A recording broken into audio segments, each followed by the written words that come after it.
नमस्कार, प्रणाम। मैं सिंगर साहिल बाबू और आज आप लोग के बीच बहुत ही प्यारा सॉन्ग लेकर आए हैं जो सॉन्ग की BFTS म्यूजिक पे रिलीज हो चुका है। आप लोग जाके देख सकते हैं BFTS म्यूजिक पे। वो मेरा ही सॉन्ग है जो कि BFTS म्यूजिक पे रिलीज हो चुका है। उस सॉन्ग का नाम है काहे जिलेबी के तरसल गे छौड़ी बहरा मजा रसगुल्ला में। ये सॉन्ग बहुत ही मस्त है, बहुत ही मस्त है। आप लोग यूट्यूब पर जाके सुन सकते हैं और बहुत ही प्यारा ये सॉन्ग है। ये सॉन्ग आप लोग के आशीर्वाद से ये सॉन्ग बहुत वायरल हो रहा है। आप लोग देख सकते हैं इस सॉन्ग को यूट्यूब पे जाके। और इस सॉन्ग को लिखने में और इसका ट्रैक बनाने में बहुत ही मज़ा आ रहा था हम लोग को और बहुत ही इसका रिस्पांस भी है यूट्यूब पे। आप लोग जाके देख सकते हैं, बहुत ही प्यारा सॉन्ग है। और मैं सोचा कि आप लोग के बीच हम अपना थोड़ा सा ये सॉन्ग सुना देते हैं। तो आइए थोड़ा सा आप लोग को सुनाते हैं और म्यूजिक के साथ सुनना चाहते हैं तो हमारे चैनल BFTS म्यूजिक पे जाके सर्च करके आप लोग देख सकते हैं यूट्यूब पे और शेयर उसे ज़रूर कीजिए। और आइए सुनाते हैं।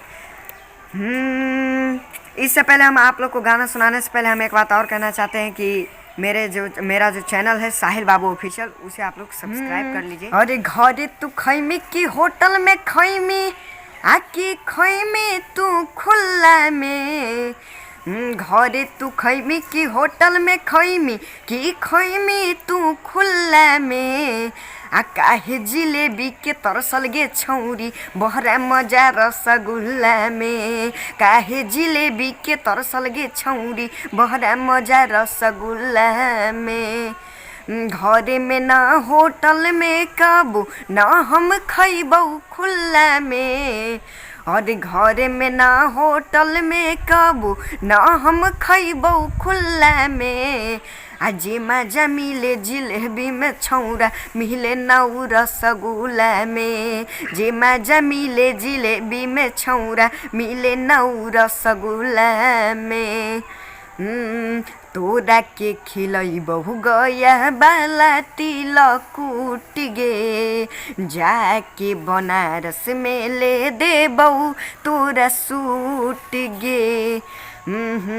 तोरा के खिलैबहु गया बाला तिल कूट गे जाके बनारस में ले देबहु तोरा सूट गे। ना चाही सूट या ना चाही तिल कूट रे हमरा से प्यार कर ही तू झूठ मूठ रे प्यार झूठ मूठ रे।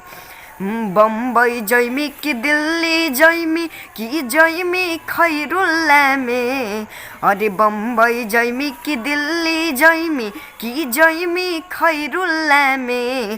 काहे जिलेबी के तरसल गे छौरी बहरा मजा रसगुल्ला में। काहे जिलेबी के तरसल गे छौरी बहरा मजा रसगुल्ला में।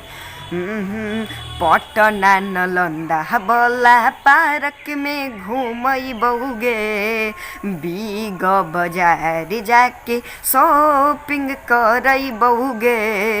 ही तू कौन जूस मक्खी चूस वाला लभर रे मीठा मीठा बात में करबो ही तू सबर रे हमरा की सबर रे। अरे साहिल करन में माजा जे मिलतौ नई मुल्हा में।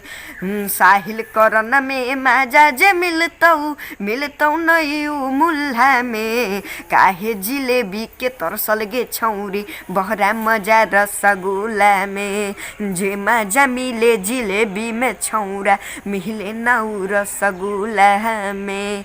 ये सॉन्ग आप लोग सुन सकते हैं यूट्यूब पे जाकर। ये सॉन्ग बहुत ही प्यारा है, बहुत ही मस्त है। ये सॉन्ग बहुत ही मस्त है और ये सॉन्ग आप लोग यूट्यूब पे देख सकते हैं। बहुत ही प्यारा सॉन्ग है। हम आप लोग को ये सॉन्ग सुना दिए हम अपना मतलब कि वॉइस से, तो आप लोग इसे म्यूजिक पर भी सुन सकते हैं BFTS पर जाकर। और हमारे चैनल साहिल बाबू ऑफिशियल को आप लोग सब्सक्राइब कीजिए क्योंकि हर एक वीडियो का आप लोग को नोटिफिकेशन मिल जाएगा। और BFTS म्यूजिक पे और स्पीड रिकॉर्ड भोजपुरी पर भी मेरा सॉन्ग जाकर देख सकते हैं आप लोग। और चलिए आप लोग को दिल से लव यू, थैंक यू, नमस्ते।